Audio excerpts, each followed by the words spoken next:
بسم الله الرحمن الرحیم. السلام علیکم. کتونکو اقبال محسن یما. نننۍ ویډیو ډیره زیاته دردیدونکې ده ځکه چې په دې کې یو ماشوم نه ما پوښتنې کړې دي. دغه ماشوم ماته څه وایي او بیا زه څه کوشش کوم. راځئ دغه ویډیو راسره وګورئ.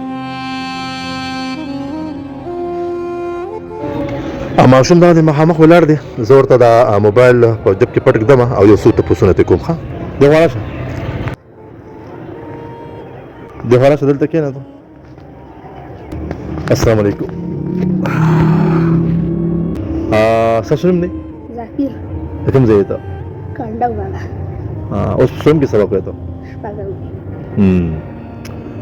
ځان د اختر له ډوډۍ اخیستې که نه؟ ولې؟ پیسې نشته. پلار دې شته؟ مړ دی. هو.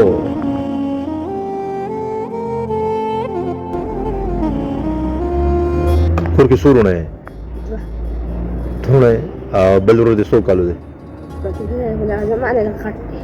کار مار هغه کولی شي که نه شي کولی؟ اختر دې څه نه دي اخیستی؟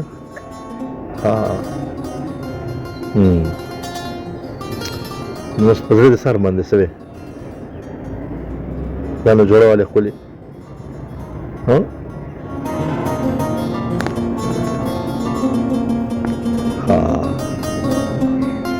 نو جوړه چې ښکلې جوړه ځان نه والې نو خوشحاله به شې که نه؟ او پیزار دې ځان نه اخیستی؟ پیزار دې هم نشته که نه؟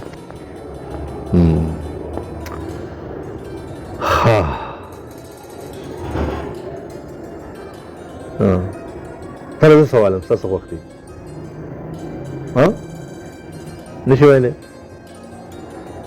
داسې کار کوم که نه چې تاله به زه کې پیسې درکړم که نه، او پیسې به واخلي که نه، او په دې پیسو باندې به ځان له جوړولې. دا 1000 روپۍ ډېرې دي؟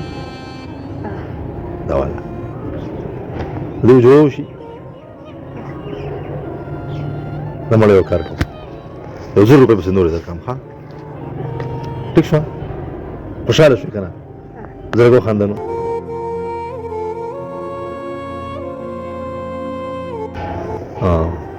بل ورور به دې هم جوړه اخیستې که نه؟ نه به داسې کار وکړه چې دا پسې 1000 نورې واله. څو شوې؟ دا وشماره، په خپله وشماره. خوشحاله یې که نه؟ څومره خوشحاله شوې؟ په دا 300 روپۍ به والې که نه، او دا به کور ته ووسي، او زما مورکۍ ته که نه، خپلې مورکۍ ته به ووایې چې دا پیسې واله چې دوا وکړي. ښه ټیک شو؟ دوا به کوې که نه؟ څومره؟ زه ته اوس لکه دوا وکړه که نه؟ زه دوا وکړه. الله پاک دې په سرو سپینو کې ونغاړه.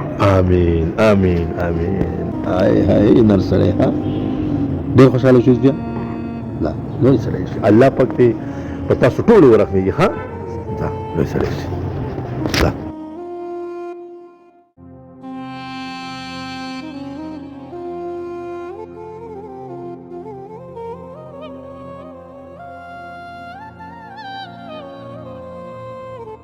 کتونکو دغه ویډیو تاسو وکته.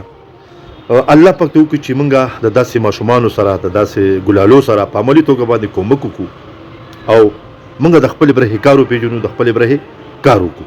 الله دې وکړي چې موږ په عملي توګه باندې د دغې خلکو دغه دردونه انځور کړو او د خپلو سینو سره یې جفت راونیسو.